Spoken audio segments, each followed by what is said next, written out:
Good morning. My name is Jeff Fruit. I'm a professor and interim director of the School of Journalism and Mass Communication. I want to add my welcome both to those of you that are here live and those of you that are coming in online today. I know I've had some professors from other institutions tell us that their classes are coming in. We're going to have lots of students going back and forth during the day. Some of them will be in this room. Some of them will be in our overflow rooms downstairs watching too. So lots of people engaged with this for many reasons.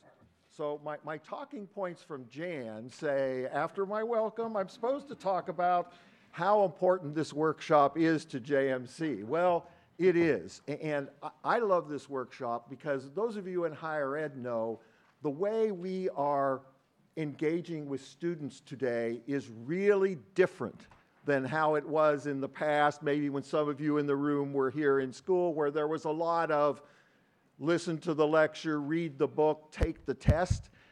We're moving away from that model now and toward a more engaged model, a more problem-based model, a more project-based model, a more learning outcomes model. In other words, having students get their feet wet and their hands dirty and learn by getting engaged with storytelling, with using tools, with figuring out how audiences, who are these audiences we're trying to reach and how can we reach them and what kind of tools should they be using. That's what education is all about. And this conference, for me, for students, is an ideal example of that kind of engaged sort of learning that we're trying to put in place.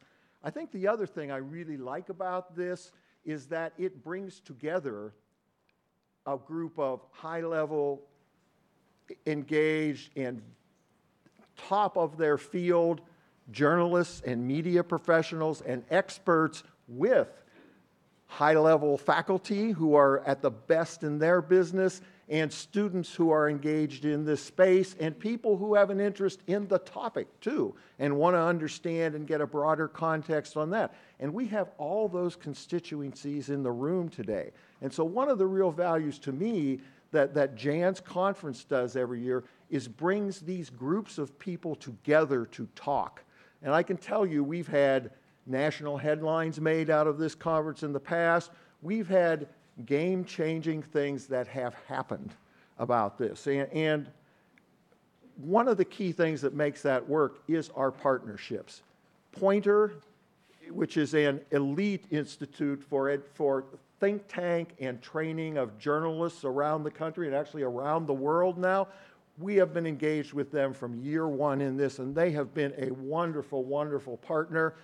They're represented today that's going to be engaged in really helping to, fair to say, kind of moderating what we're doing today is Mr. Al Tompkins. Al, you want to?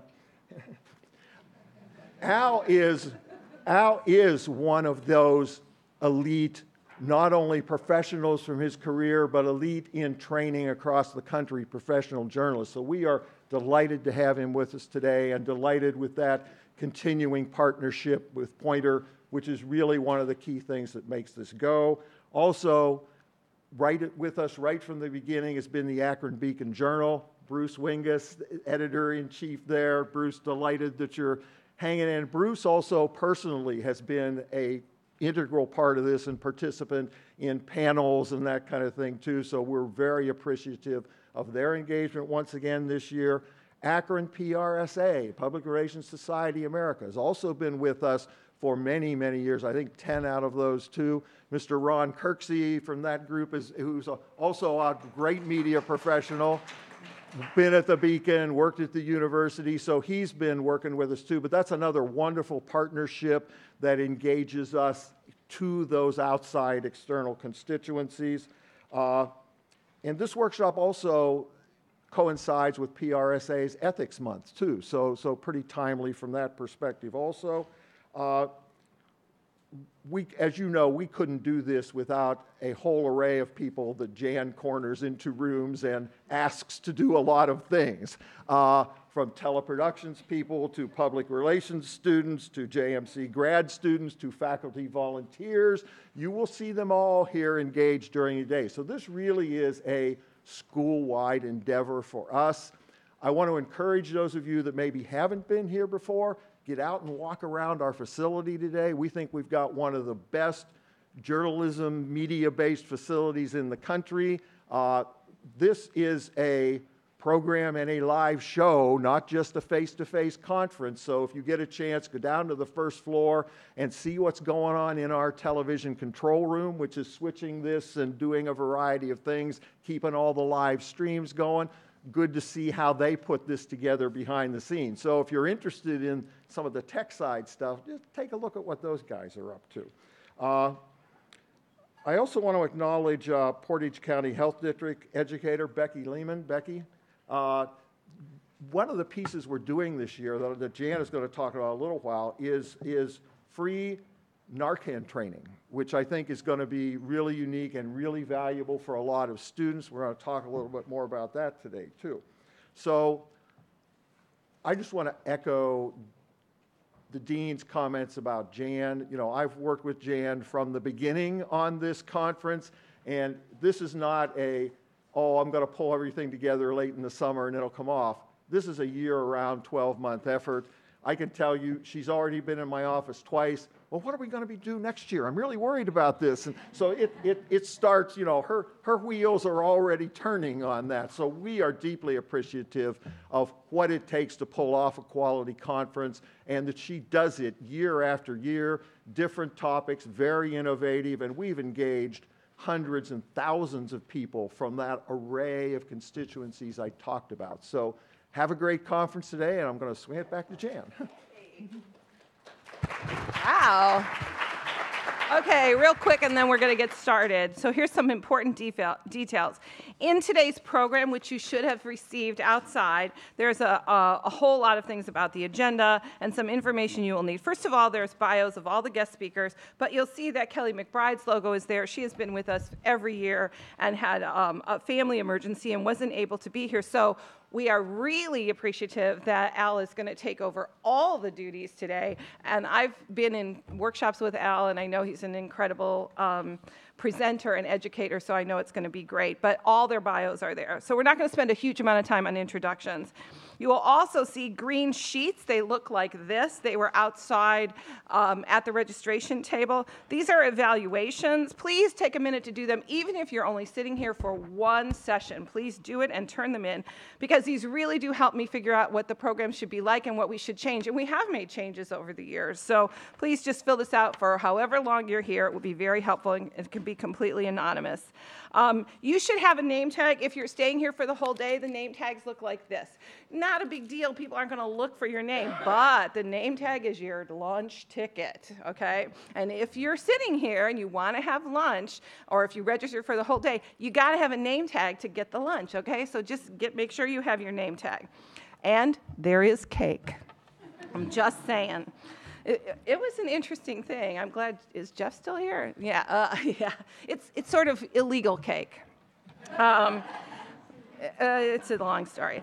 Okay. Internet access. So if you're sitting here and you're trying to figure out how to get online, on page 3 it says wireless access. Okay, so do that. And if you can't get on, raise your hand and someone will come and help you get online. But it's on page 3. So internet access. Restrooms are down the hall, so if you go out any door and you turn down that long hallway, the men's room will be first on the right and the women's restroom will be second on the right. You can come in and out at any time.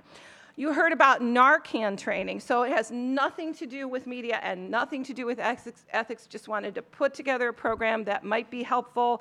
So I have to thank Becky Lehman again. Oh my gosh, it took me weeks and weeks to figure out how to do this. And then one day, Becky's on the phone. She made my day. I'm so happy.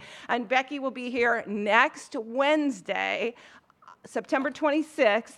We're going to sign you in at 5:30. It takes about an hour. So if you are interested in understanding or in learning how to do recovery training, which is Narcan training, you can do that. The thing is, you got to sign up for it.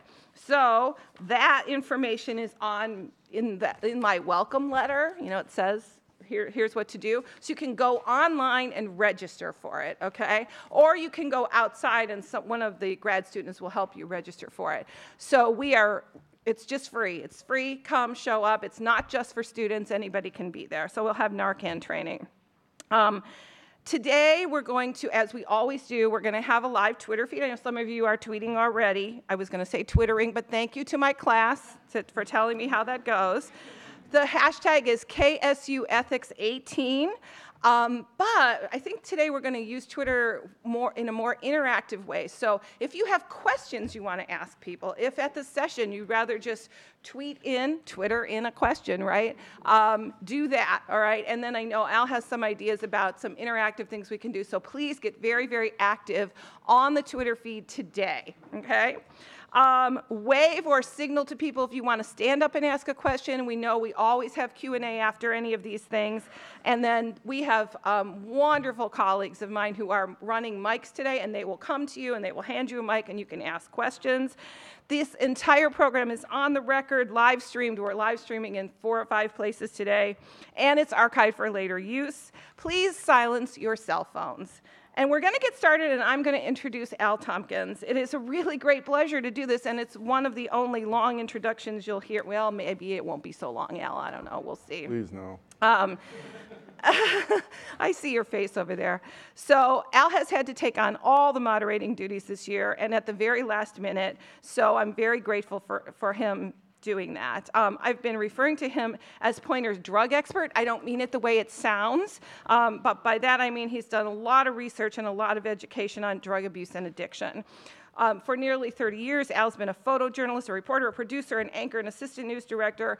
He's an FAA-licensed drone pilot. He teaches drone journalism.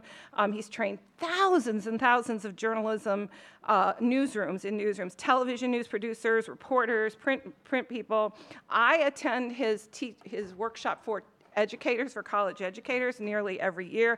Every year I come back, Jeff can tell you, I run in and say, oh, I got this cool idea at Poynter. So it's just amazing, all the work that he does. This year, the National Press Photographers Association awarded him the Sprague Award, the highest honor that NPPA bestows on any industry leader. He's been inducted into the Kentucky Journalism Hall of Fame and was awarded the 2008 Governor's Award from the National Academy of Television Arts and Sciences. And then 2.5 decades as a journalist, he's won a National Emmy, the Peabody Award, the Japan Prize. I could go on and on and on. It's all in your bio, but you can tell that we have the right, perfect person for today. So welcome, Al Tompkins.